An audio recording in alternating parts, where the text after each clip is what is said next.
to gather information.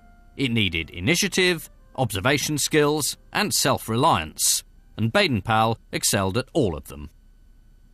He gained a reputation as a bit of a maverick, but became one of the Army's youngest colonels. In 1899, the Boer War broke out. Baden-Powell was sent to South Africa under orders to engage the enemy in the north of the region with the help of local recruits. It soon became clear the advancing Boers had superior manpower, so Baden-Powell decided to hold out in the town of Mafeking. Even 70 years later, Baden-Powell's exploits at Mafeking could inspire small boys, including me. I wrote a project about the Boer War when I was 11. I wrote, Baden-Powell, though remembered for the Boy Scouts, is hardly ever given credit for his defence of Mafeking. Not strictly true, but it's a sort of controversial opening. It's very important in histories. He got the men to obey him to the letter, and they succeeded doing as they were told. He baffled the enemy with bluff and tactics. And here he is, about to do it.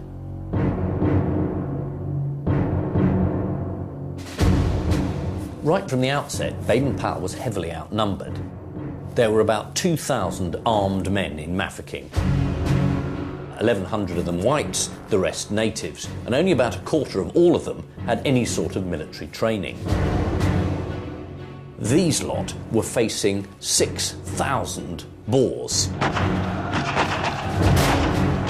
This was no ordinary engagement, and it tested Baden-Powell as a leader and a strategist. It also crystallised the ideas that would later form the core of Scouting for Boys.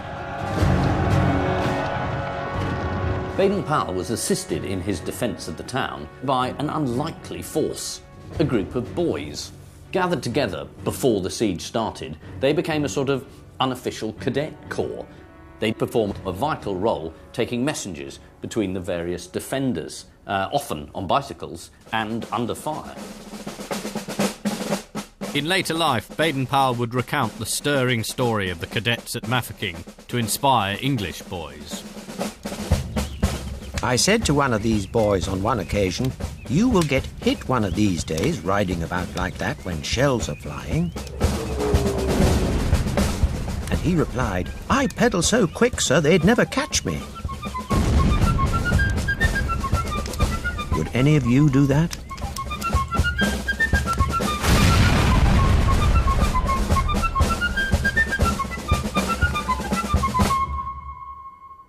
Much of Baden-Powell's subsequent reputation was based not on his complex military strategies, but his use of tricks and ruses to try and fool the Boers into thinking the British were better equipped than they were. They didn't have any mines, but Baden-Powell got these men to walk out beyond the perimeter, carrying big black boxes, and then to bury them deep in the sand at intervals. Then later on, he let off a stick of dynamite in the same area, and the Boers were convinced they were laying a minefield. Another of his tricks was to stake out all these posts along the front and then to have men moving between them as if they were laying barbed wire.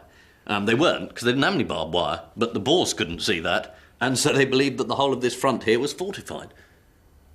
Again, I mean, it was a sort of slightly bonkers, but a brilliantly effective ruse.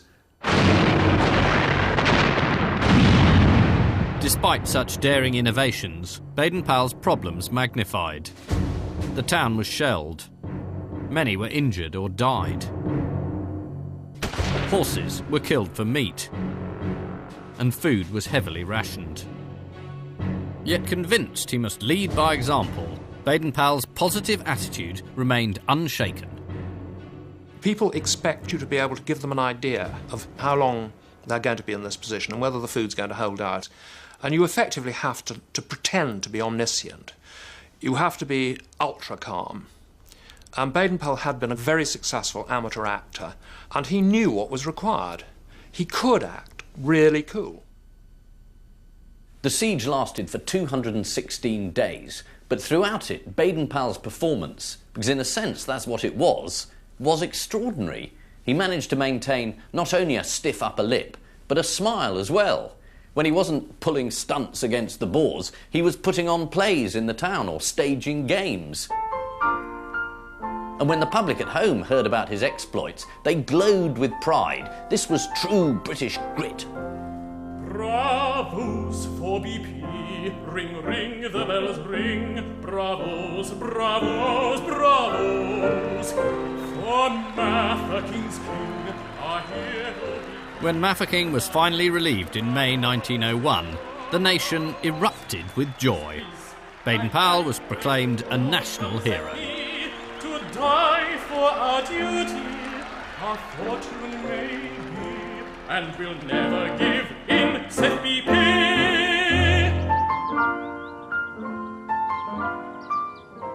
The British may have been the ultimate victors, but the Boer War had left the nation badly shaken. Mafeking was one redeeming highlight in an otherwise undistinguished colonial war. And one of the reasons the British Army performed so badly was that compared to the Boers, the healthy, outdoor farmers-turned-soldiers, the British troops had been weak and sickly. The Director General of the War Office had even issued a memo warning that between 40 and 60% of the men trying to enlist had been declared unfit for service. The Edwardian establishment was terrified that after a century of rapid industrialisation, Western society might be, in their words, degenerating. A deeply influential book at the time was Max Nordau's Degeneration, which saw in modern urban culture a kind of frantic pace that he believed would lead to the decline of the West. The dead, carried off by heart and nerve diseases, are the victims of civilization, the consequences of states of fatigue and exhaustion, of the vertigo and whirl of our frenzied life. The Victorian factories had made the nation wealthy, but they'd also manufactured an urban underclass. Undernourished and under-exercised, their offspring were now the Edwardians' problem. Some thinkers even suggested that degeneracy was hereditary and should be eradicated by enforced sterilisation. But Baden-Powell was no pessimist. He was not prepared to write off the nation's youth. When somebody's a great national hero, they're a great national hero to boys. And quite spontaneously, little boys' groups, they might be choirs, they might be little local clubs or whatever it is, asked him to be their patron, and he sent them advice. When ordinary people began to buy a book he'd written, called Aids to Scouting, he realised that though they were originally designed for soldiers, the same techniques could work for civilian boys. Scouting is a character-building exercise. It teaches self-discipline, observation, inquisitiveness, and these are all, to Baden-Powell, good qualities. Baden-Powell agreed to use Aids to Scouting as the basis for a new work, which would promote the health and well-being of British youth. The Edwardians were the first generation to go football crazy. But then, as now, not everybody approved. The idea of being a fan, of spectating rather than participating, did not appeal to Baden-Powell. He believed in a healthy mind in a healthy body. Mens sana in corpore sano. That was the real goal for a boy. My heart sickens at thousands of boys and young men, pale and narrow-chested, hunched up, miserable specimens, smoking endless cigarettes, numbers of them betting, all of them learning to be hysterical as they groan or cheer in panic unison with their neighbours. For Baden-Powell, physical and moral health went hand in hand. And when the men of Britain were strong, so was the country itself.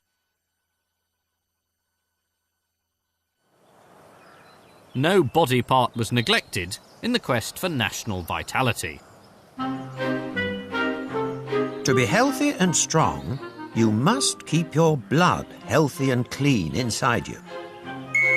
This is done by breathing in lots of pure, fresh air and by clearing out all dirty matter from inside your stomach, which is done by having a RIA daily, without fail. If there is any difficulty about it one day, drink plenty of good water and practice body twisting exercises. And all should be well.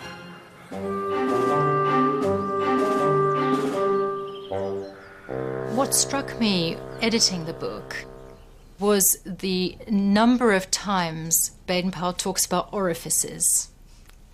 Mouths, anuses, eyes, ears, all the openings of the body. It seems to me that this reflects Baden-Powell's concern with national self-defense, with keeping the body of the nation disciplined and controlled, not allowing any inroads to disease and infection. Unlike traditional educationalists, Baden-Powell also believed it was in the national interest for boys to show initiative. And he charged each scout with doing a good turn every day. Just need a hand with that box.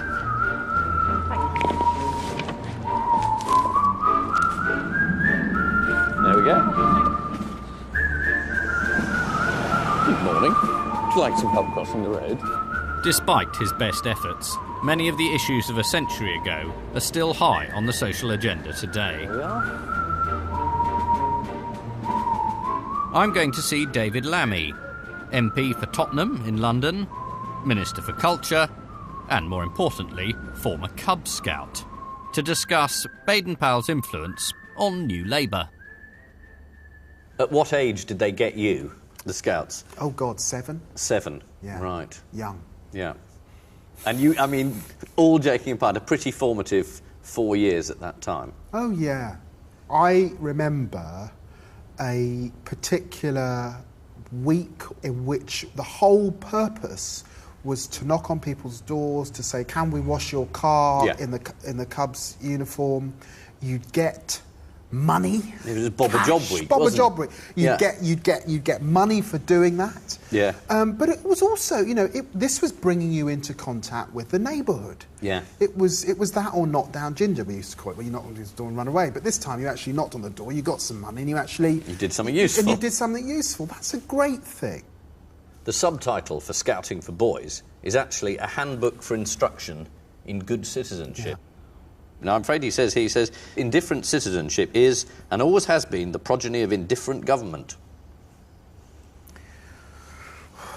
Yeah, I mean, I suspect what Baden-Powell would say is that citizenship is not just something that's kind of learnt in a classroom. Mm. It is something about being a citizen and learning that with a group of other people and in a wider community. At one point, he's talking about socialism.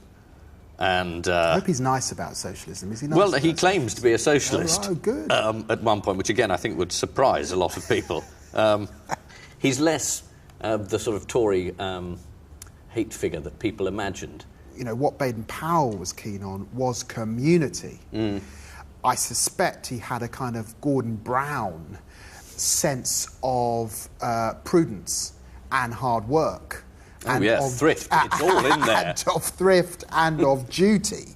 Yeah. So there's a lot there for Labour folk, but actually there's a lot there also for, the kind of one nation Tory. But are the virtues Baden-Powell encouraged in Scouts really as highly valued today? Baden-Powell writes about boys just sort of loafing around on street corners smoking, doing nothing. And he said he wanted to teach them something useful. Now, what can you do? Do you do first aid? Yeah, on the number of camps, everyone has to know a certain amount of first aid you have on camp.